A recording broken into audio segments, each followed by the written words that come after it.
उनको cancer detect हुआ, उनका लुधियाना में ट्रीटमेंट चल रहा था। So the whole family was with him. और मेरा प्रीलिम्स का एग्ज़ाम था तब, और लड़की को भी पढ़ा लिखा के बाहर मैरिज ग्राउंड पे भेज देते हैं। काश मैंने तब थोड़ी सी हिम्मत की होती। तो मेरा आपको यही एक छोटी सी रिक्वेस्ट है, राय तो नहीं बोलूँगी बट रिक्वेस्ट है यार, ऐसा मत करना। नमस्कार दोस्तों, मैं रितिका जिंदल IAS हूँ। 2019 बैच की, 22 साल की एज में IAS बनी थी। और मैं जोश टॉक्स आशा को बहुत बहुत हार्दिक धन्यवाद देना चाहती हूँ कि उन्होंने मुझे आज मौका दिया आप सबके साथ रूबरू होने का। मैं पंजाब के एक छोटे से ज़िला मोगा से आती हूँ। मोगा को आपको पता होगा NRI कैपिटल भी कहते हैं। जनरली हमारे यहाँ पे एक सोच है, एक धारणा है कि यार बाहर जाना है, पंजाबी में बोलते हैं कनाडा जाना, अमेरिका जाना, ऑस्ट्रेलिया जाना, राइट। बिकॉज़ हमारे बहुत सारे रिलेटिव्स भी, नेबर्स भी, काफ़ी लोग फ़ॉरेन जा चुके हैं। तो एक धारणा सबकी वहीं बनी हुई है कि यार लड़का है, पढ़ा लिखा के बाहर भेज देते हैं, बाहर भी अच्छी पढ़ाई होगी, और लड़की को भी पढ़ा लिखा के बाहर मैरिज ग्राउंड पे भेज देते हैं। But my parents were different. My father, he was production manager रहे, वो नेस्ले मोगा फैक्ट्री के। MNC है, उन्होंने वो कल्चर देखा। उन्होंने देखा नहीं यार, मेरे को अपनी बच्ची को पढ़ा लिखा के बड़ा बनाना है, जो उसकी इच्छा होगी, जो वो बड़ा कुछ करना चाहती है वो होना चाहिए। जनरली ऐसा सोचा जाता था कि लड़कियों को जो है अच्छी एजुकेशन इसलिए देनी है ताकि मैच अच्छा मिले, कि अच्छे वो घर जा सकें, सो कॉल्ड। तो इसलिए ये धारणाएँ जो थी, ये सब कुछ मेरी फैमिली में एक्सेप्टेबल नहीं थी to my parents. They were like बेटा आप अच्छा पढ़ें एंड अपने करियर में अच्छा करें। सो जो भी आप डिसाइड करेंगे हम आपके साथ हैं। सो ये एक ऐसा बैकअप होना बहुत ज़रूरी है आपकी लाइफ में, so that you do great. जब मेरा जन्म हुआ था उसके 1 साल बाद, जब मैं 1 साल की थी, तब मेरे पिताजी को क्रॉनिक इलनेस वो हुई थी, जिसको अल्सरेटिव कोलाइटिस बोलते हैं, अल्सर बोलते हैं। तो वो 1 साल लगभग PGI में एडमिटेड रहे थे। तो जब मैं 1 साल की थी तो तब मेरे पेरेंट्स वहीं थे। So he was almost on death bed, but thankfully with the grace of God, भगवान जी की दया से, he lived his life and lived a good life and had all the good values. उन्होंने सब कुछ हमें सिखाया, पढ़ाया, लिखाया और यहाँ तक पहुँचाया। तो वो तब से ही जो है वो काफ़ी हेल्थ वाइज स्ट्रगल जो थी हमारी फैमिली की स्टार्ट हुई थी जब मैं 1 साल की थी, जब मैं पढ़ाई कर रही थी। सो मैं 3 साल गर्ल्स हॉस्टल में रही। SRCC में गर्ल्स हॉस्टल में होना भी अपने आप में एक कामयाबी थी उस ज़माने में, बिकॉज़ हर साल जो है अगर आपको मेरिट लिस्ट में आओगे आपको तभी हॉस्टल मिलेगा, अदरवाइज़ नहीं मिलेगा। मैं हॉस्टल प्रेसिडेंट भी रही, कल्चरल सेक्रेटरी भी रही, तो ये सारी रिस्पॉन्सिबिलिटीज़ भी रही थी मेरे साथ साथ। जब मैंने अपना UPSC का 2nd अटैम्प्ट दिया था तो मैं साथ साथ एज़ प्लान B बोल सकते हैं कि मैं पंजाब सिविल सर्विसेज का भी एग्ज़ाम्स दिया। पंजाब सिविल सर्विसेज का मेंस क्लियर हुआ और इंटरव्यू की कॉल आई। तो तब मैं UPSC का इंटरव्यू दे चुकी थी और मेरे पिताजी जो हैं ऑलरेडी हॉस्पिटल में एडमिटेड थे। तो मेरे पास वही 2 चॉइसेस थी कि अभी फैमिली का मेरे को हेल्थ वाला प्रॉब्लम रिजॉल्व करना था। छोटे भाई के भी 12th के बोर्ड एग्ज़ाम्स चल रहे थे, तो छोटे भाई के भी मुझे बोर्ड एग्ज़ाम्स दिलाने थे। और मेरा फिर ये पंजाब सिविल सर्विसेज का जो इंटरव्यू है वो ड्यू आ गया था। UPSC का आपने दे ही दिया है, सो वी आर होपफुल कि जिस हिसाब से आपकी प्रिपरेशन है, बिकॉज फर्स्ट अटैम्प्ट में भी कुछ ही नंबर से रहा था। सो दिस वाज होपफुल कि इस बार तो हो ही जाना चाहिए। And this is how we thought कि will just wait for some time and I will focus on my younger brothers 12th exams and family health conditions.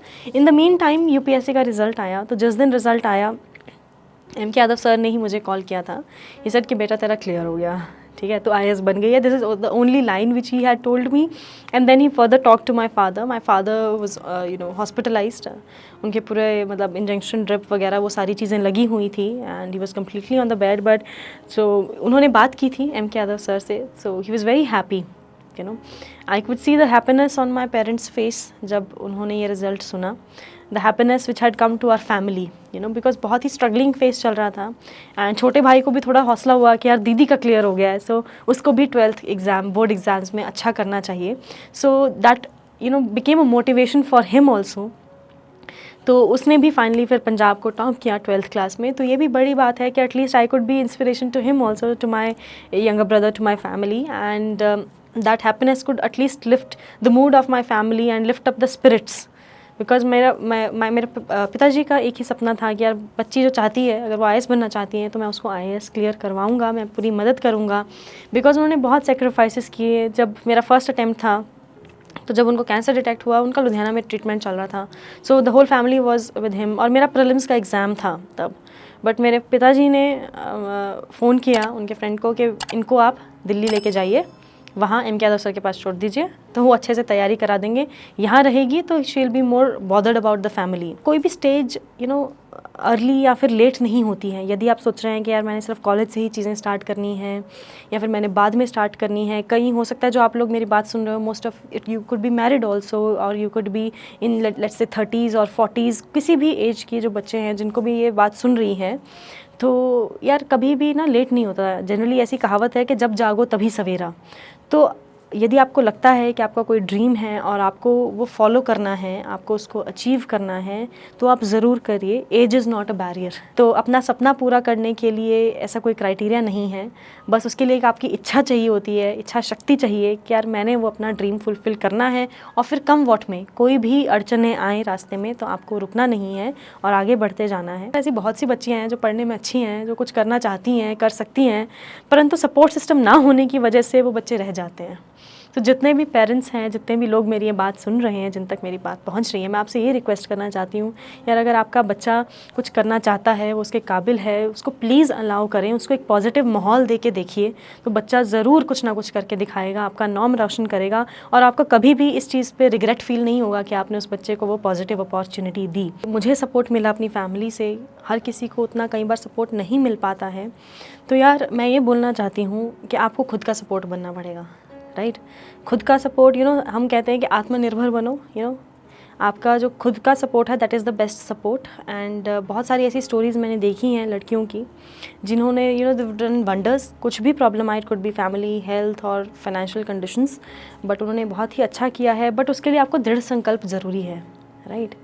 आपको बहुत सी प्रॉब्लम्स आएंगी, हर बार मन होगा कि यार छोड़ देते हैं, रहने देते हैं, इतना प्रॉब्लम क्यों झेलना, इतनी टेंशन क्यों लेनी, लेट इट बी, कि जो फ्लो में है उसको बहने देते हैं। अगर आपको सोसाइटी आप पे हावी हो रही है अपनी धारणाओं के साथ, आप छोड़ देते हो, आप लेट गो कर देते हो, आप जो एक इन्फीरियॉरिटी कॉम्प्लेक्स है उसको इंटरनलाइज कर देते हो, आप समझ लेते हो कि यार ठीक है हमारी किस्मत में ही ऐसा है, किस्मत के भरोसे छोड़ देते हो, तो यार ऐसा मत करना। तो मेरा आपको यही एक छोटी सी रिक्वेस्ट है, राय तो नहीं बोलूँगी बट रिक्वेस्ट है यार, ऐसा मत करना।